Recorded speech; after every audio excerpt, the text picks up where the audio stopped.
That small factory seems to be worth more than we thought. I thought it was boring, but maybe we made a mistake. If I'd known, I should have gotten a job there. Being family, promotion would have been guaranteed. Coming home from the funeral, I was shocked to hear my husband and son talking. I work at my father's small factory, but my son who works at a major trading company and my husband had always looked down on it. However, after seeing so many people attend my father's funeral, their attitudes suddenly changed. I can't bear the thought of them joining the company half-heartedly just because we're family. Besides, it's a huge mistake to think promotion is guaranteed just because we're related. There are people who make their living there and take pride in their work. I can't let them be insulted because of me. I quietly made my decision and packed my bags. I'm never coming back to this house. My name is Megan. I was born and raised as the only daughter of a small factory owner. My husband's name is Stefan. I married him about 30 years ago when he was a salesman at a trading company, and we had our son, Ulrich. Influenced by his father, Ulrich grew up to be an outgoing child with many connections. Rather than just outgoing, he's more like a show-off who loves flashy things. Before marriage, I found Stefan's similar traits fresh and attractive, but after marriage and seeing our son grow up the same way, I felt out of place with my different sensibilities. What worried me most was Stefan and Ulrich's attitude toward money. Both of them were extravagant spenders, often straining our household finances. We've had many arguments about this, but we never found common ground. However, I never imagined these dissatisfactions would lead to such a serious situation. I've worked at my father's factory since I was young. Having worked there for so long, I'm now the executive director. My father wanted Ulrich to help with the factory management, but young and flashy Ulrich seemed more interested in sales work at the trading company where my husband works rather than our factory. I like talking to people, so I think I'm suited for sales, Ulrich told my father, but I know he privately dismissed the factory as boring and undesirable. My father must have sensed Ulrich's thoughts because he stopped talking to him about the factory afterward. It was painful to see my father's lonely back, but like Ulrich, Stefan had no interest in factory management and clearly looked down on small factories as mere subcontractors. It doesn't feel good to have the factory that my father and I cherish being looked down upon. However, I gave up trying to change Stefan's mind, knowing that we fundamentally think differently due to his flashy nature. I'm going motorcycle touring with some acquaintances next time. I'm thinking of buying a bike since I'm taking Ulrich too. What? But aren't motorcycles expensive? You're buying it? You should pay half. Since we both work, we have an arrangement where we split living expenses and use our own money freely otherwise. But this is so sudden. When I showed reluctance, Stefan raised his eyebrows. Ulrich's in sales too, so connections are important. It's for our son's sake, so what's the problem? Fine. But while motorcycles are nice, why don't you sometimes take Ulrich to visit my father? His health isn't good again, and he might need to be hospitalized. Seeing his grandson might cheer him up. Although my father is healthy enough to run the company, he can't fight age and has recently been having short hospital stays and medical tests. My mother passed away several years ago, so I worry about my father living alone. However, Stefan gave a non-committal response to my plea. Well, it's difficult now because we're busy, but someday.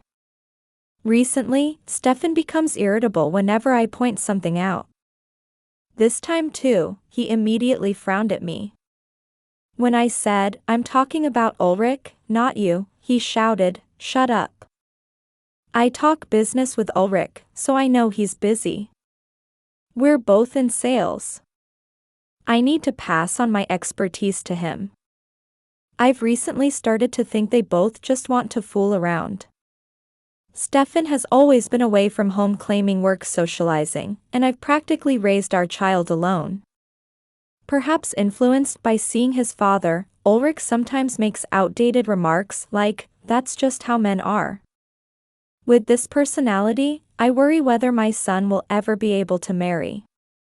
Well, anyway, that's how it is. Count on you for the bike. Later, I learned that Ulrich had secretly met with my father.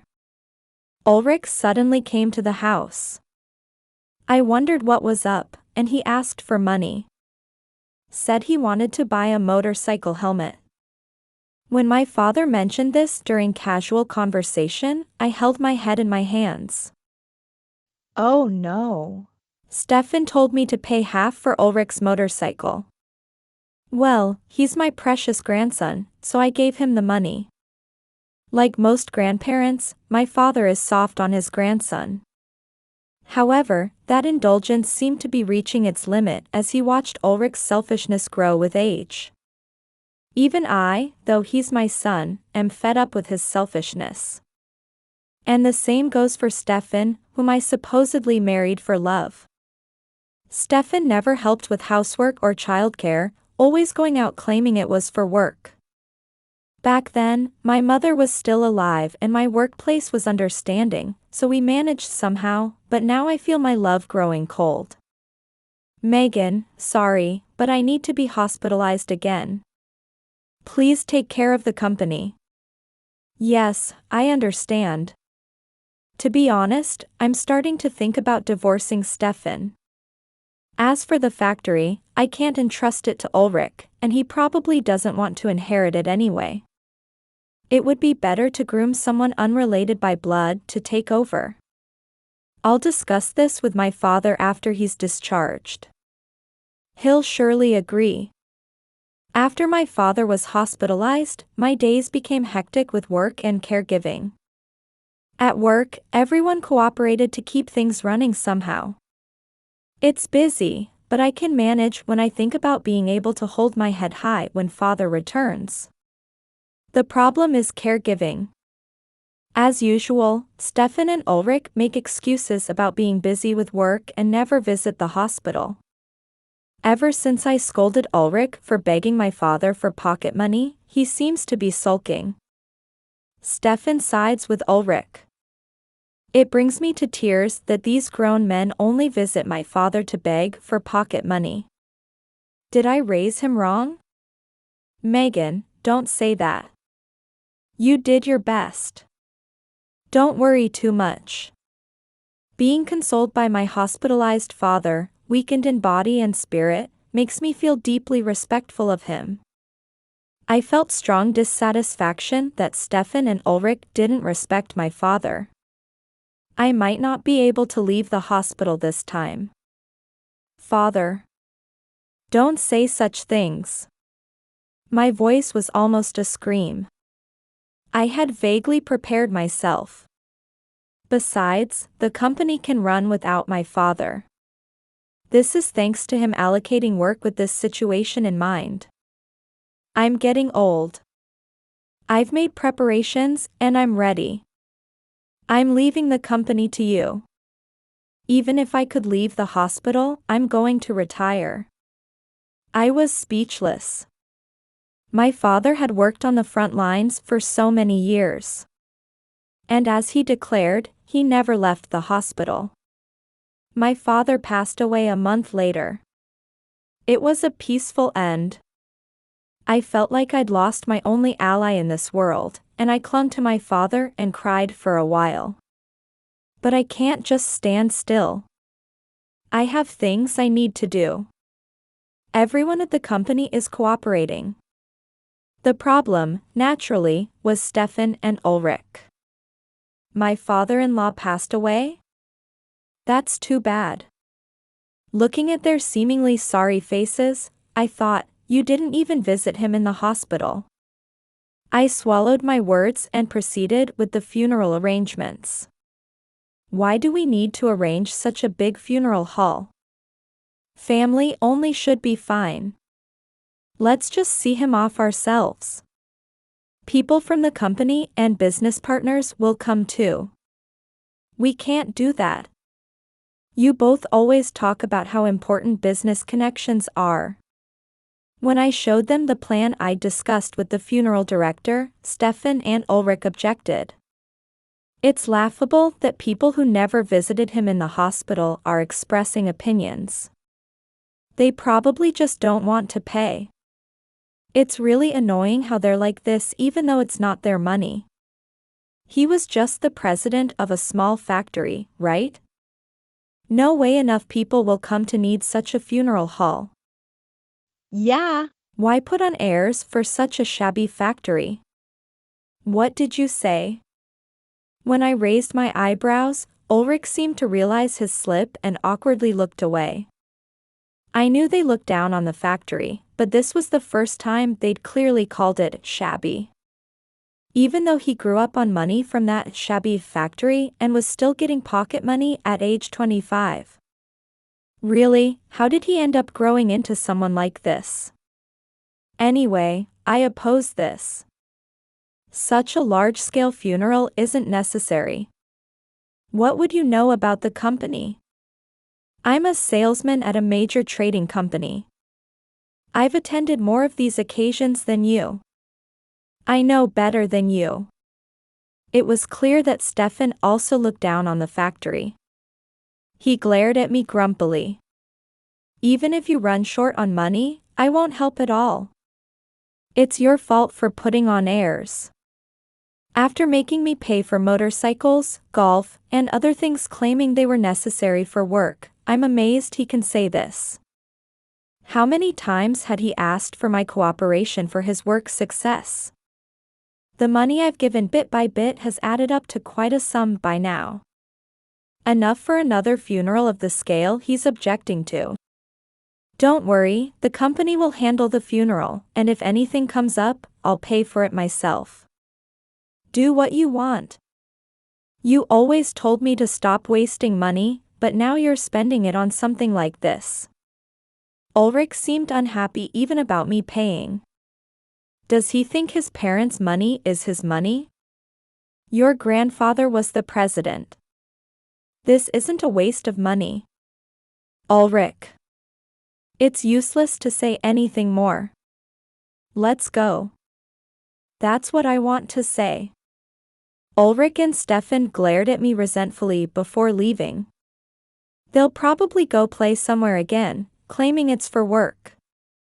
They say they'll attend the funeral, so I'll have to turn a blind eye to everything else. After they stopped interfering with the funeral arrangements, everything proceeded smoothly. Things were a bit awkward at home, but I was too busy to care. I did the minimum housework, but otherwise was fully occupied with funeral preparations and work. Then on the day of the funeral, Stefan and Ulrich's eyes widened. So many people came?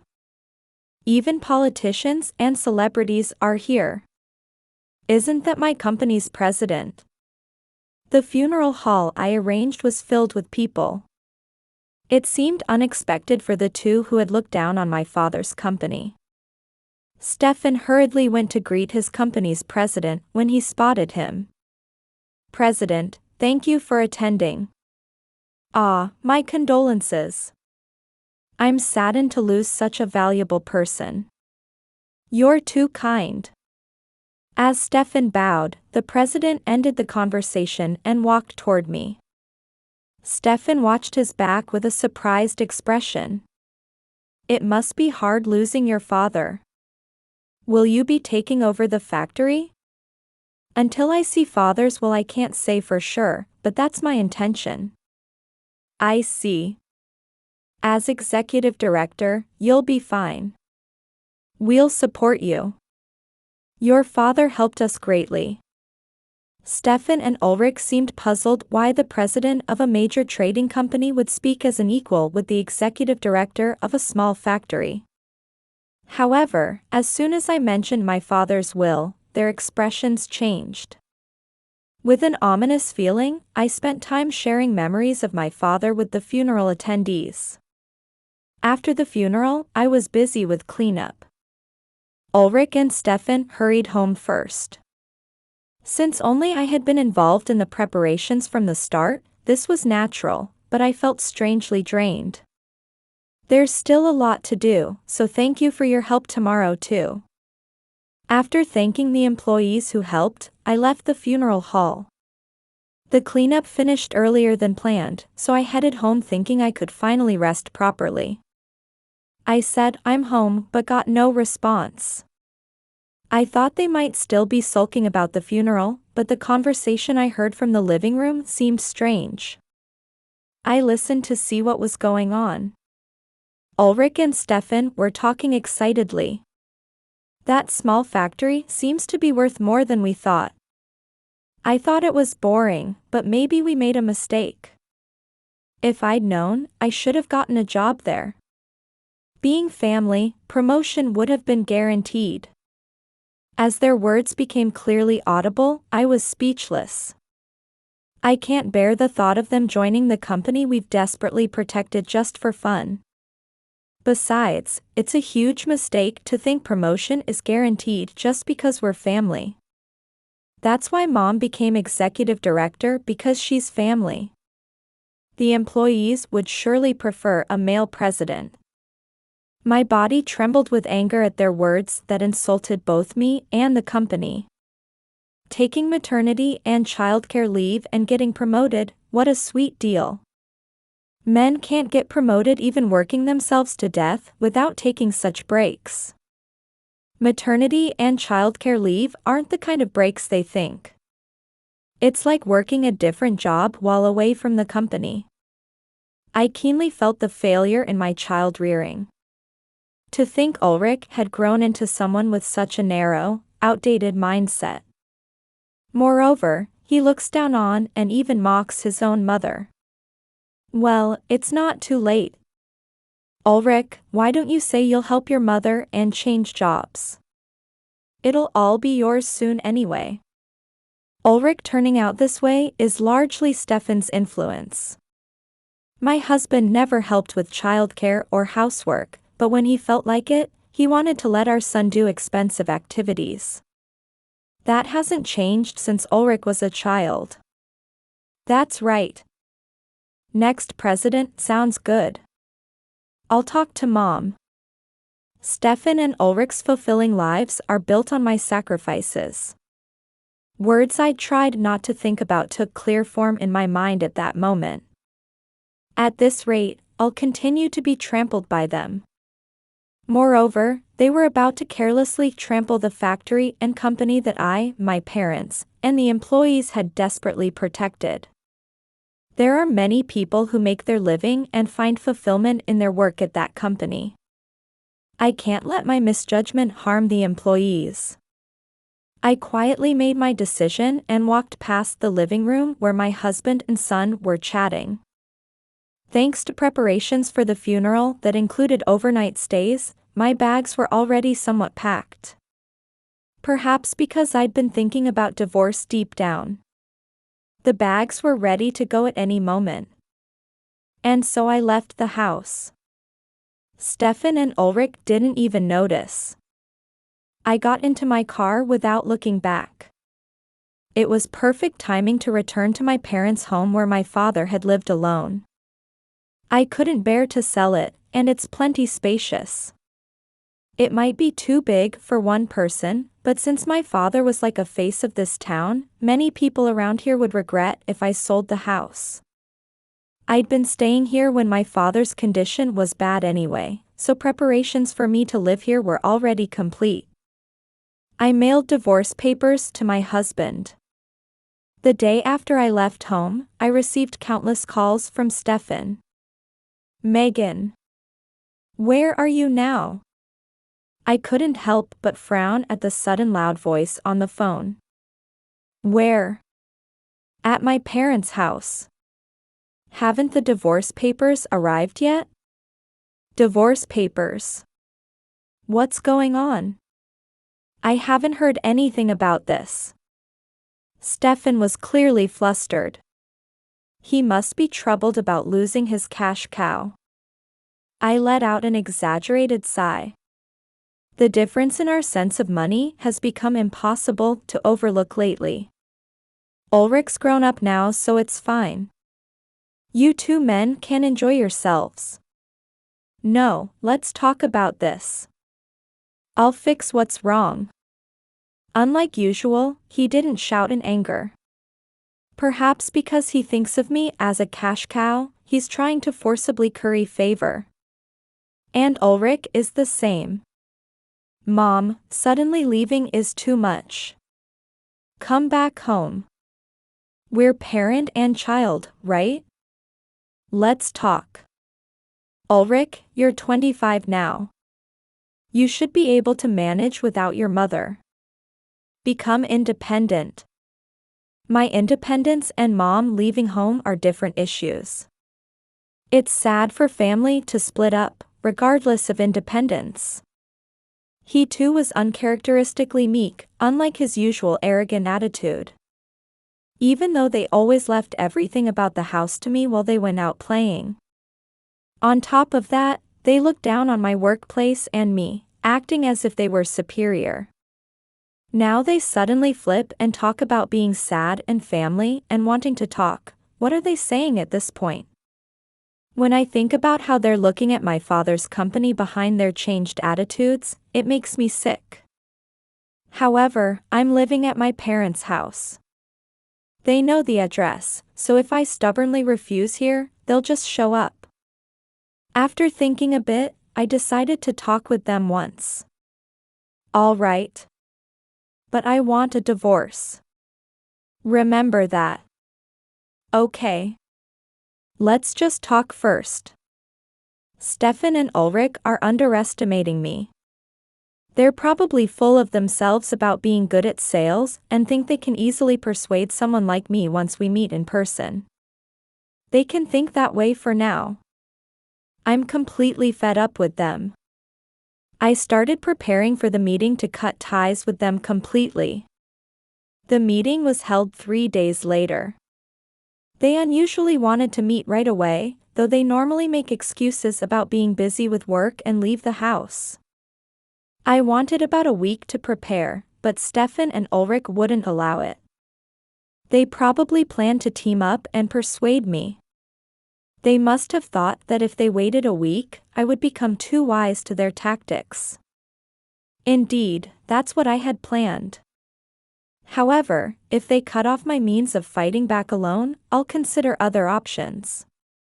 Actually, I had already started preparing when I said I wanted a divorce.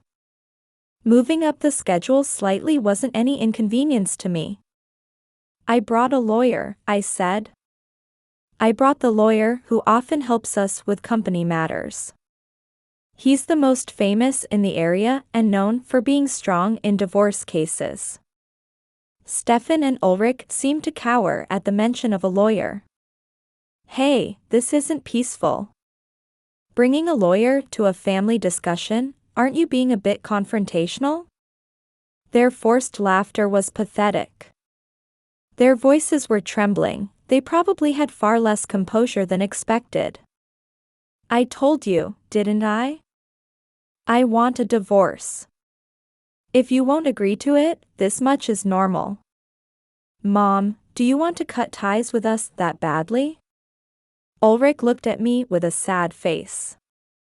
Before, I might have been swayed by this, but after hearing Stefan and Ulrich's conversation in the living room, I surprisingly felt no affection for either my husband or son.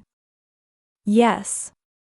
I naturally want to cut ties with someone who thinks about transferring to my father's company just because they think they can get promoted for being family. Ulrich's face turned bright red and he fell silent.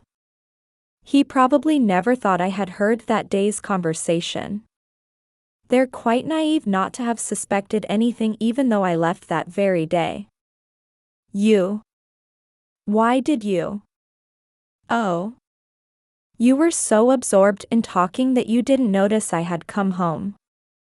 That really made me lose all patience with you. I don't want you touching that company with even a finger. While Stefan's mouth moved as if wanting to say something, no words came out. Then, as if to deliver a final blow, the lawyer handed Stefan some documents. I understand that since the beginning of your marriage, you've been asking Megan for money, claiming it was for work. Moreover, Megan has kept detailed notes about the intended use, amounts, and dates of all money given to you.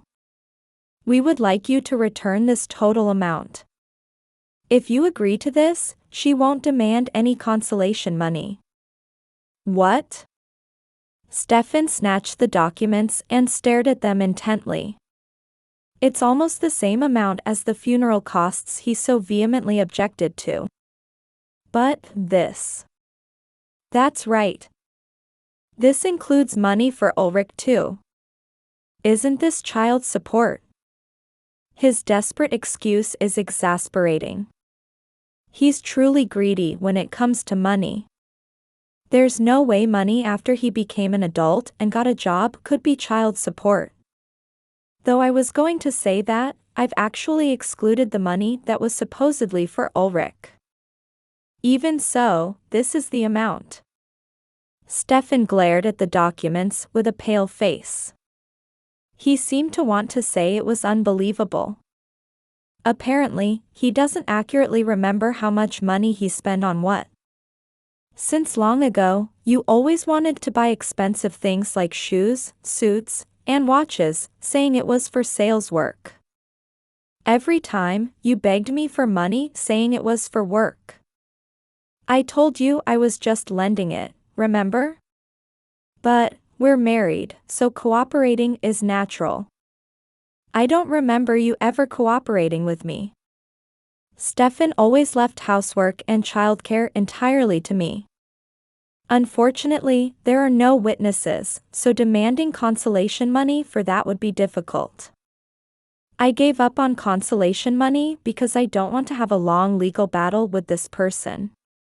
Even this claim for borrowed money repayment is almost like harassment. Though the lawyer assured me he would definitely collect it, I honestly don't care about this as long as I can protect the company my father left behind. Stefan fell silent, and I watched him. In the silence, Ulrich spoke up. If you want to divorce Dad that badly, you two can talk about that. But I'm your son, right? The promotion and job change thing was just a momentary lapse.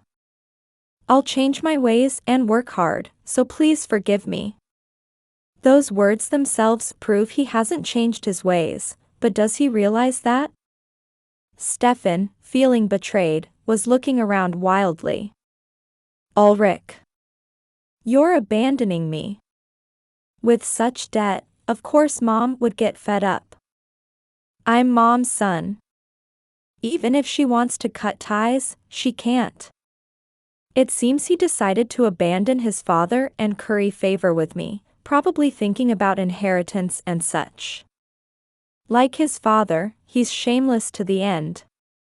Even though I was the one who raised him single-handedly, I wonder where I went wrong in raising him. Lately, whenever I see Ulrich, I can't help but think about this. Yes, parent-child ties can't be severed. Stefan's shoulders drooped, and Ulrich smiled. Stefan looked ready to grab Ulrich, who was smiling. Though they were close parent and child until now, look at them when money gets involved. Selfish people are frightening. But you know, Ulrich. I don't want someone like you, who has silly reasons like wanting to become president or get promoted, involved with Dad's company. Ulrich's expression froze. At that moment, the intercom rang. Stefan frowned suspiciously. What? Who could it be at a time like this? Probably the guest I invited. Stefan and Ulrich were visibly shaken. Finding it troublesome to explain, I silently stood up alone and invited the guest in. President, thank you for taking the time to come. I couldn't refuse when you consulted me. President. The one who came was the president of the trading company where Stefan works. He's an old acquaintance of my father and also a business partner of the factory. Though Stefan didn't know until the funeral, we've had a close relationship for quite some time. Though like the lawyer, this is just because he was my father's acquaintance. I heard one of our employees was causing trouble. I apologize. No, since he's my husband, you don't need to apologize. Rather, I'm sorry for troubling you to come. It's fine. Your father helped me tremendously, and I want to maintain a long relationship with your company. The president looked at Stefan with a gentle smile. Being in front of his employer, Stefan straightened his posture while sweating profusely. Stefan, was it? We'd have problems if someone like you who doesn't know right from left gets involved with that company. I'm sorry, but could you give up? The small factory. Seeing Stefan's surprise, the president shook his head with a deep sigh. Stefan seemed unable to understand the situation. It was really fortunate that your predecessor kept private and business matters separate.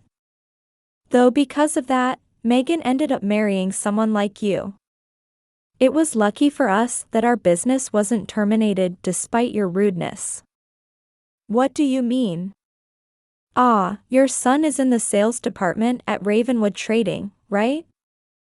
Mr. Ravenwood has something to tell your son. Here, the phone is connected, talk a bit. Ah, yes. Just having the president here dramatically changes the atmosphere of the room. The president handed his smartphone to Ulrich. The president of Ravenwood Trading is also one of our company's business partners. Stefan, you should divorce Megan. But this is a family matter. But you're interested in that company, right? Then it's no good. Even if you weren't interested, it would still be no good. You and Ulrich aren't suited for management. When a current president says it, it carries different weight. Stefan lost his words and seemed desperately searching for a way to counter. You don't know how many patents that company holds, do you? Megan manages the patents too. The patents that company holds are quite valuable. We can't keep people who might be blinded by that value near Megan. The patent talk seemed new to Stefan, who froze with his mouth open. The president ignored Stefan's dismay and spoke in a leisurely tone. Do you understand? Just one mistake in handling patents could lead to damage across the entire industry. We can't let someone who doesn't understand this get involved with that company.